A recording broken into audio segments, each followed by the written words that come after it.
We recording? Okay. All right. Welcome, my friends. Welcome to another edition of Industry Partner Tuesdays. Today we have a very special guest, a loan originator, a mortgage broker, loan originator, same as the industry as me, and also a mentor and somebody that has a lot of knowledge. And today we're going to be discussing the industry, how he started, and what's happening right now with the turn of the market this year, 2022, compared to 2021, 2020, which were incredible years for loan origination, obviously with the rates so low, and what's going to happen here in the next 6 months to a year. That's pretty much what I like to ask all our guests, all our friends, our industry partners on Industry Partner Tuesday through Moreflix. Go ahead and download Moreflix. Look for Moreflix in all the streaming apps, Apple, TuneIn. We are in Roku. You can look for our channel on Roku. You can look for our channel on Apple TV. Or iOS, well, everywhere. We're everywhere. Moreflix is everywhere. So now I want to go ahead and introduce our friend, our Industry Partner Tuesdays today, and our friend Brett Weiss. How you doing, Brett? Well, let me get you in. There you go. We're live. We're broadcasting live. We're recording live. So how you doing, Brett? Good, buddy. Just enjoying another day here in Phoenix. As you can see, I'm outside, so happy to be on the show here. Glad that we could connect finally. I know we were supposed to connect last week while I was in Mexico. Being that you're down there in Colombia, thought it'd be cool, the international connection interview. But so in that spirit, I'm now in Medellin and you're in Mexico. So in that spirit, I brought home my sombrero for this interview. Oh, awesome. I don't have a Colombian sombrero. Actually, I took 1 month to my dad a few weeks back when I came back from Colombia to Orlando, I'm sorry. And I took one of those sombreros to my dad. So how you doing, Brett? Good, buddy. Happy to be here. And definitely excited to go over some of the things you touched on as far as what we're seeing in the market today, what we may see in the next year or so, and what we can do now. The best thing for me, I think I want to share about is what we can do now in quote unquote the down market to position ourselves for dominance in 2023. Exactly. And let's do a little background on you to start from the beginning. How do you started? How do you began in the incredible world as a 20-year mortgage broker? How do you started?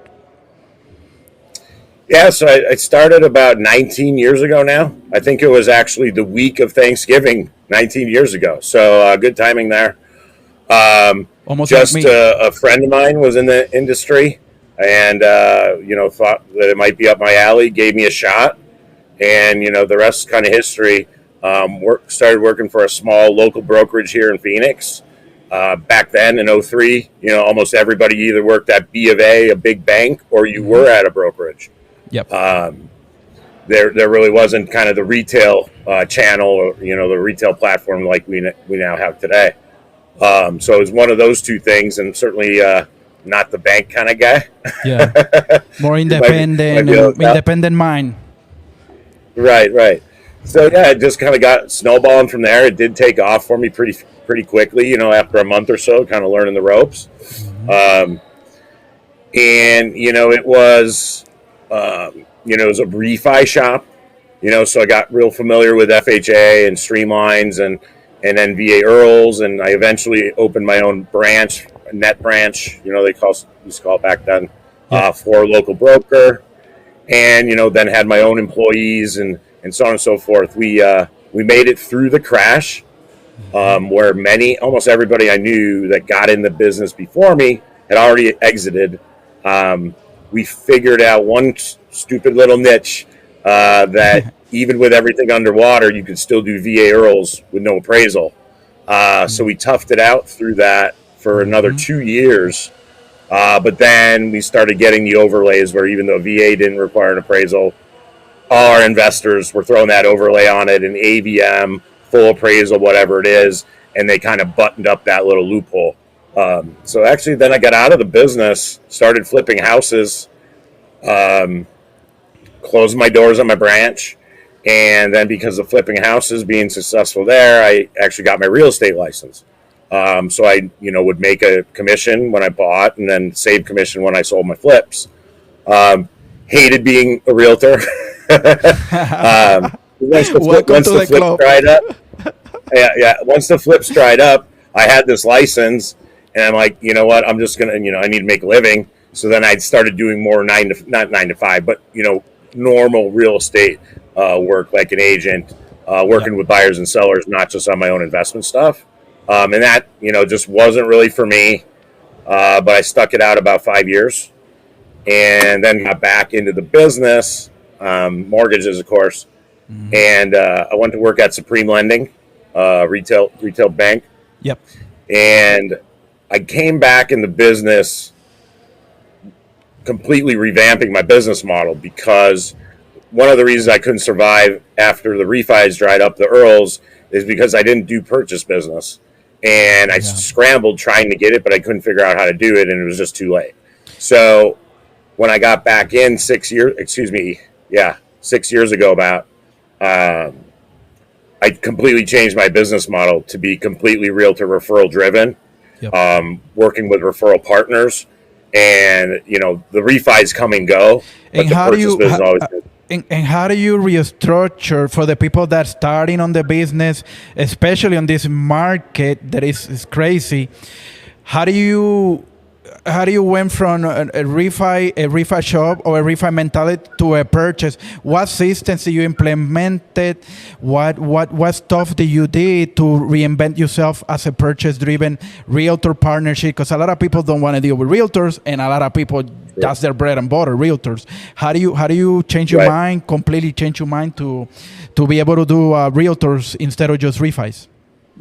So, I mean, I was lucky enough that, I chose a place that was, the branch of Supreme Lending I joined was established for that sort of loan officer, right? You go out, you hunt, you eat what you hunt.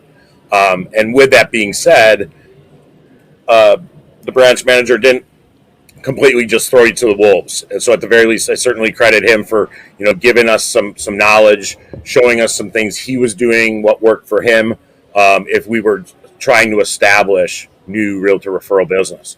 So and it really revolved around, pushing and just, sharing ideas instead of just going, hey, go over there, here's a phone, figure it out. I mean, he still worked plenty of his own business and,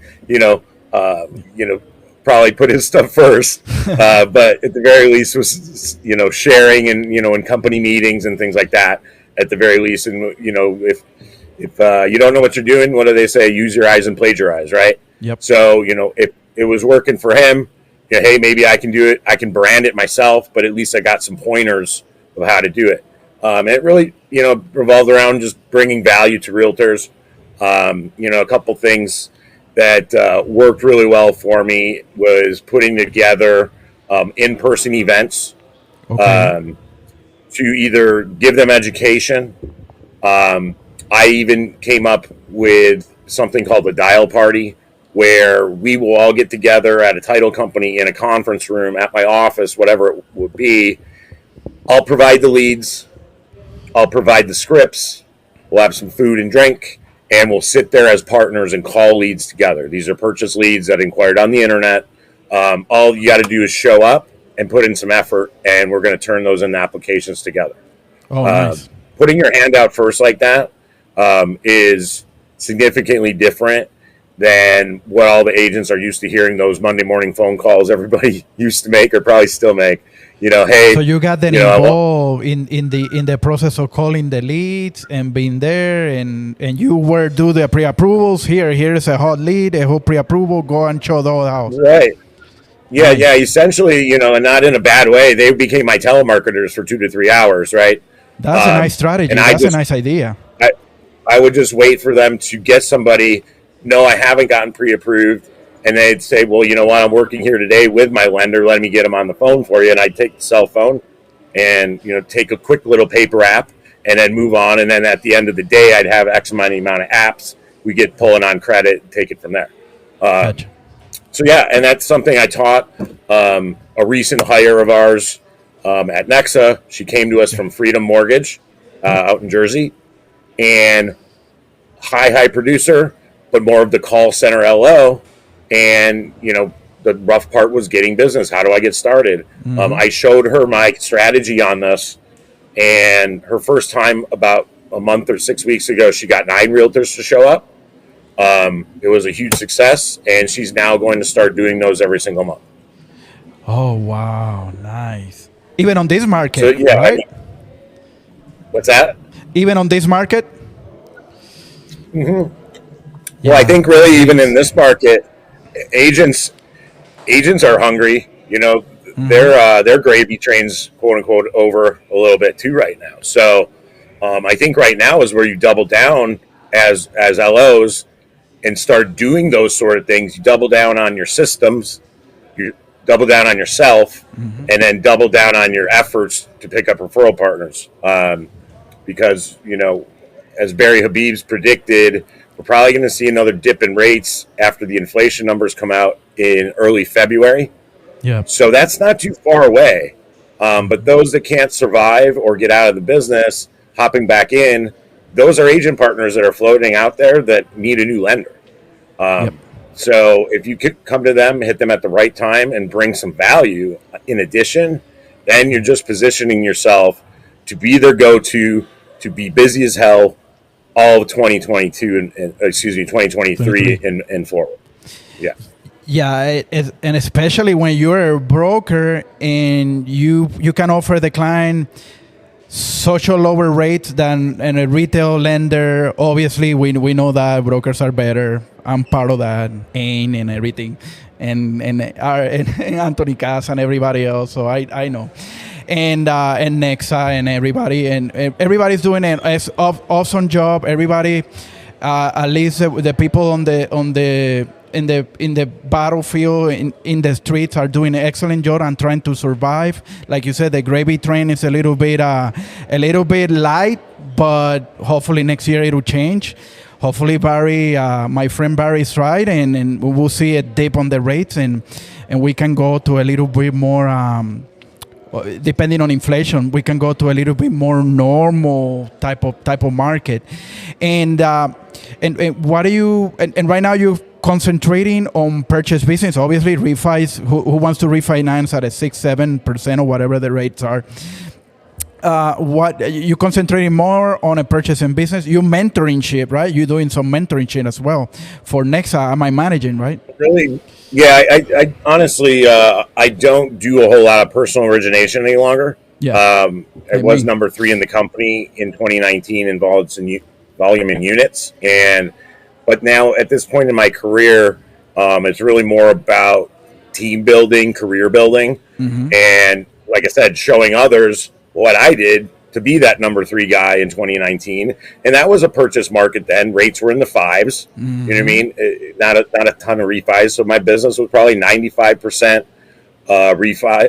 purchase. And 99% of those were realtor referrals. So, now's, like I said, now's the time to really kind of invest in yourself, invest in what's kind of proven and worked in the past. Yep. And I'm happy to show that to people.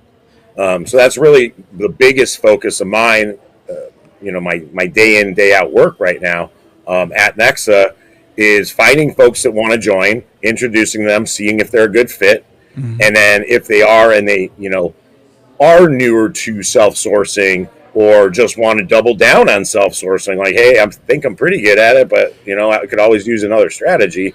Yep. That's where I come in, and we do, at the very least, we do quarterly evaluations. Where we sit down, we look over their numbers, we discuss, the marketing things that they had been doing in that quarter and where they wanted to be in the following quarter and what needs to change.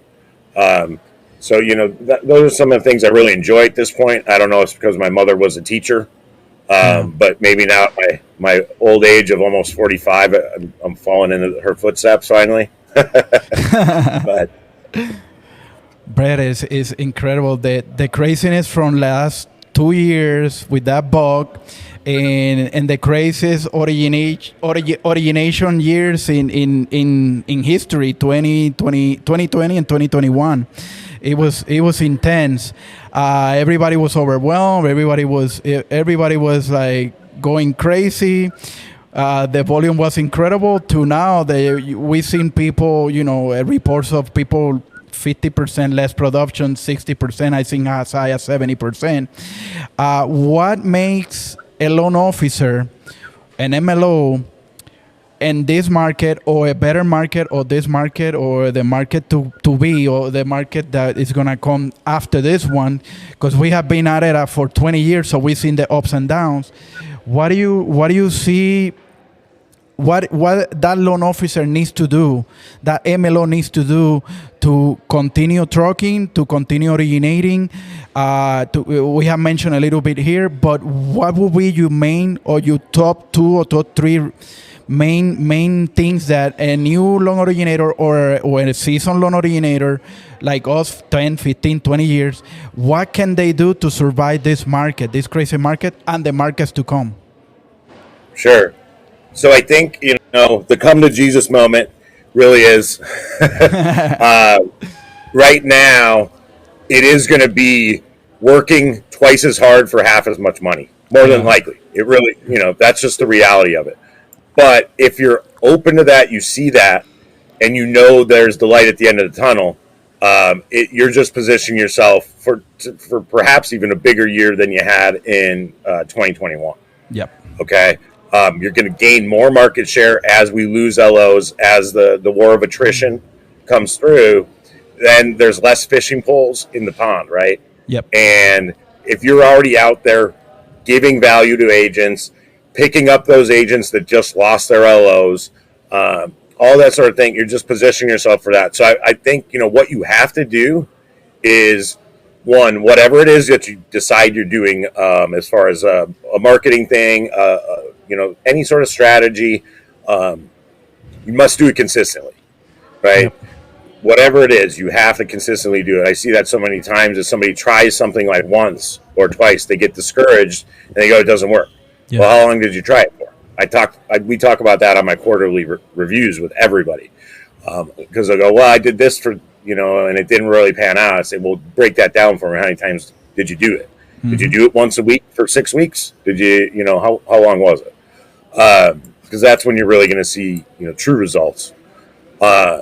So consistency of whatever you're doing, and understanding that for every loan you do get, you're likely to get 2 or 3 more of those from that client in the next few years.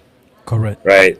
Each purchase we're doing right now will translate into, it's certainly one refi, but if you structure refis correctly, you can go, listen, you got 6.5 right now. By the second quarter, they're saying rates are going to probably be somewhere in the 5s. Mm-hmm. You can get them a rate where there's a lender credit, at least certainly as a broker, right, with our better pricing. Yep. Where it's a no-cost refi to them. Then if rates go into the 4s, you set it up the exact same way, and they'll do another refi again. And it was financially sound for them to do.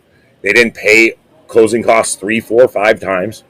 And it's you being the advisor setting them up for that on these purchases now they're at the high rates. Yeah, correct. Exactly. As long as they have a good CRN and they keep on top of mind of those clients, because that's very important.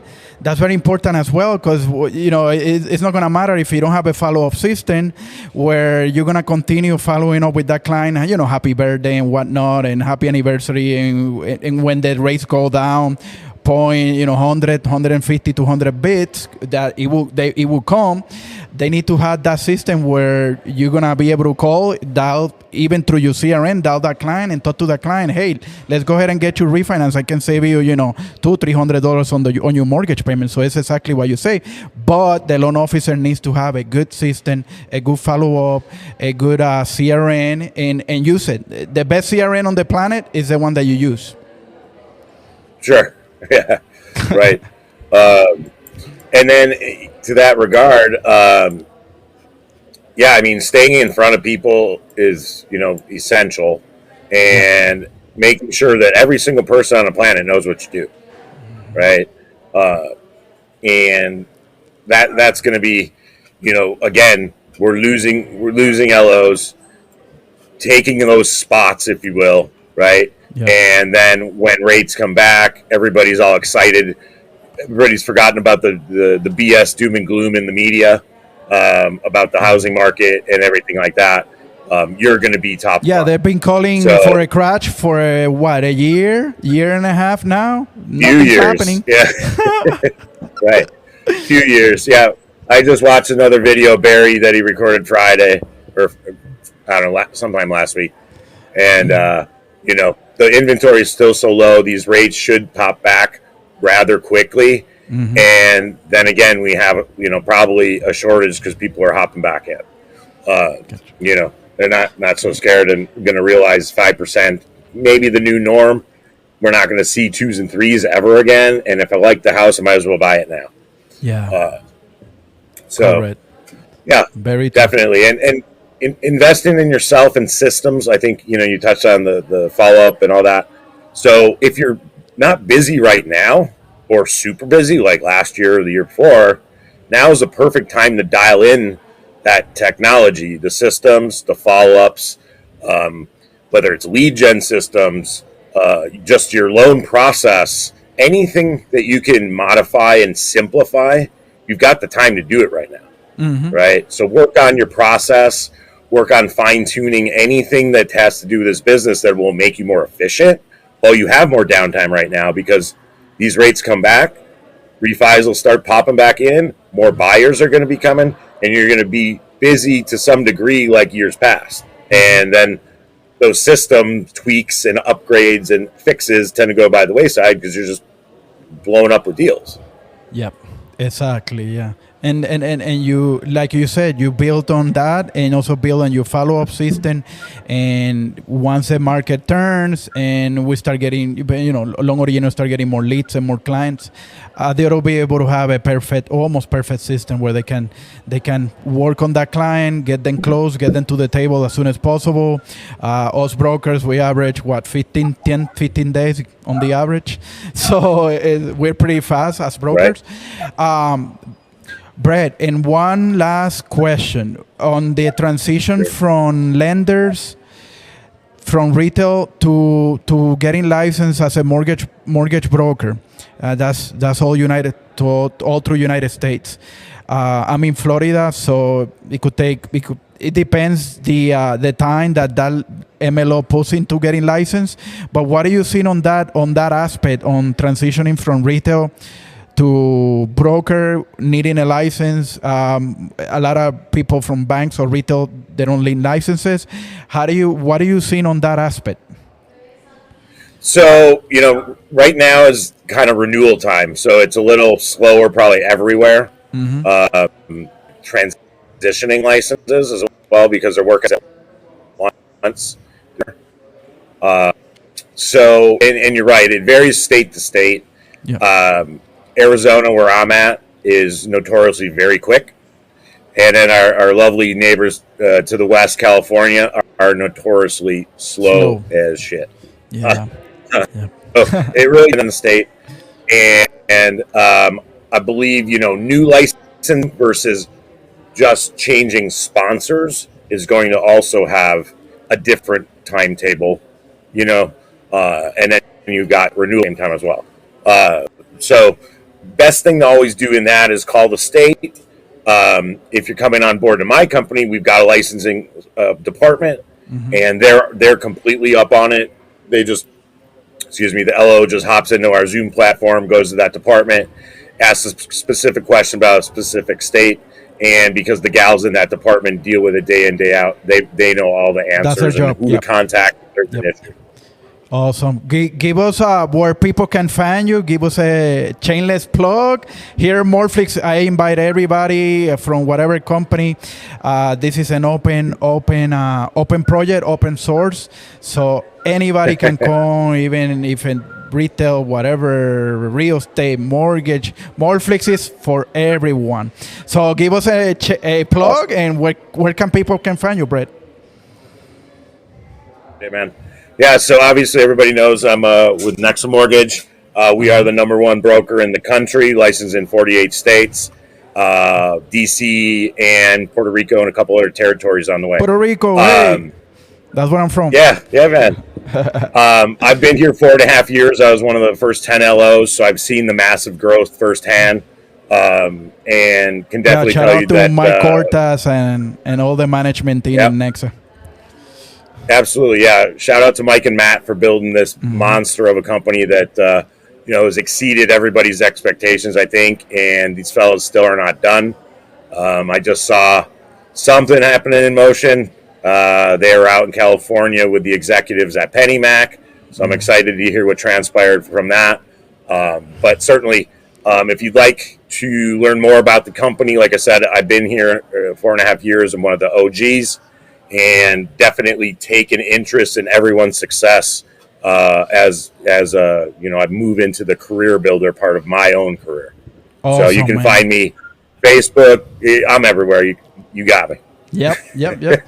Yeah, see if we can talk to Mike. I would like to have him in and maybe another industry partner Tuesdays and talk to him and see how he developed and grew the company and so on, or Matt.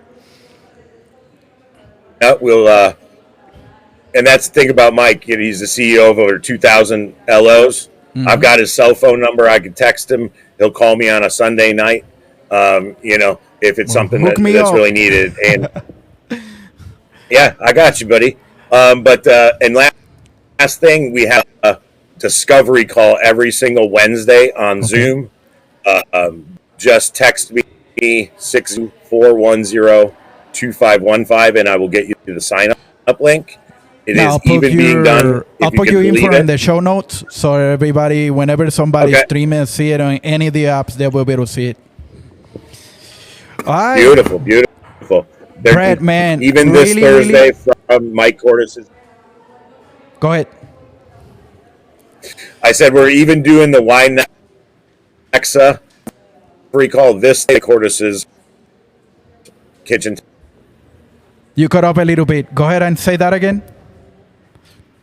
I said we're even doing the Discovery Nexa call live this Thursday, Thanksgiving, from Mike Cortez's kitchen table. Oh, is he baking a turkey or deep frying it or what? I can't speak to his turkey, but I go deep fried. Ever since I tried it 5 years ago, I've never made it any. That's the best. Wow, awesome. All right, brother. Thank you for coming over to Morphlix, and I'll see you around. We'll be in touch. Sounds good, brother. Great to be here. Thanks again. Thank you. That was Brett Weiss from Nexa Mortgage. Thank you, everybody, streaming in all the Morphlix streaming apps. And we'll see you really, really soon, my friends. Talk to you soon.